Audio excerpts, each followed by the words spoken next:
Stop scrolling for a second. Open up your social media feed right now and look at what we are feeding on. You've got guys cutting 60-second reels telling you how a woman should be taken care of, turning covenants into transactional business deals. You've got an entire industry of self-proclaimed dating coaches teaching you how to play games, manipulating text messages, and weaponizing healthy principles just to hide their own inability to submit to God. It's garbage, and it's quietly rotting your character. We have turned relationships into a marketplace of entitlement where everyone is demanding a premium partner while offering a discount version of themselves. So let's get one thing straight before we drop episode 1. Some of you are going to completely misunderstand this entire series. And let me tell you, we came here looking for a 3-step hack to get your ex back. This series isn't for you. If you are looking for me to validate your bitterness or help you build a court case against a person who walked out on you, this series isn't for you. You see, I myself am not perfect.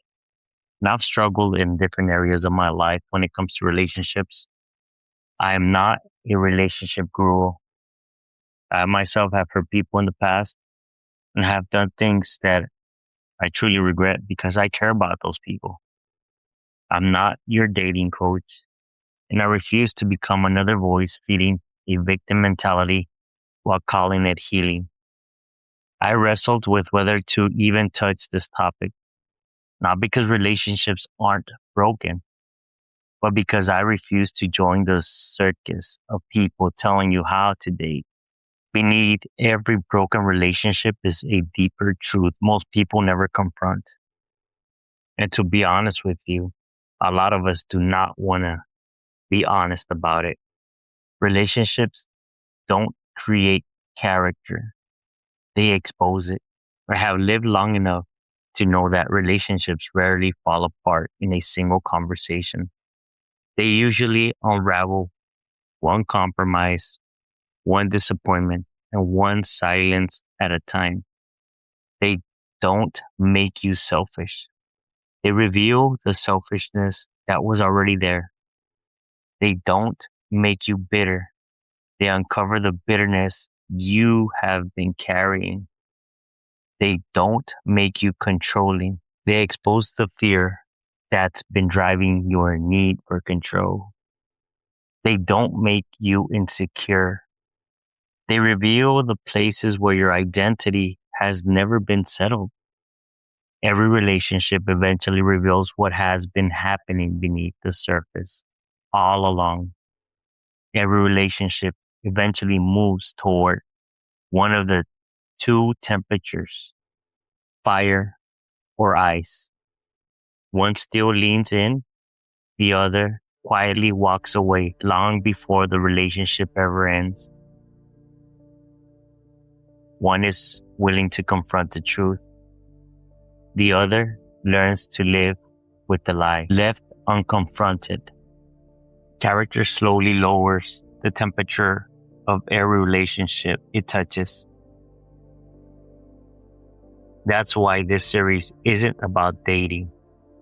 It's about learning to recognize the temperature of your own heart before it's too late. We are not here to teach you how to keep a relationship. We're here to teach you how to honor God, honor others, honor yourself, and walk in integrity when life, love, and disappointment test every conviction you claim to have.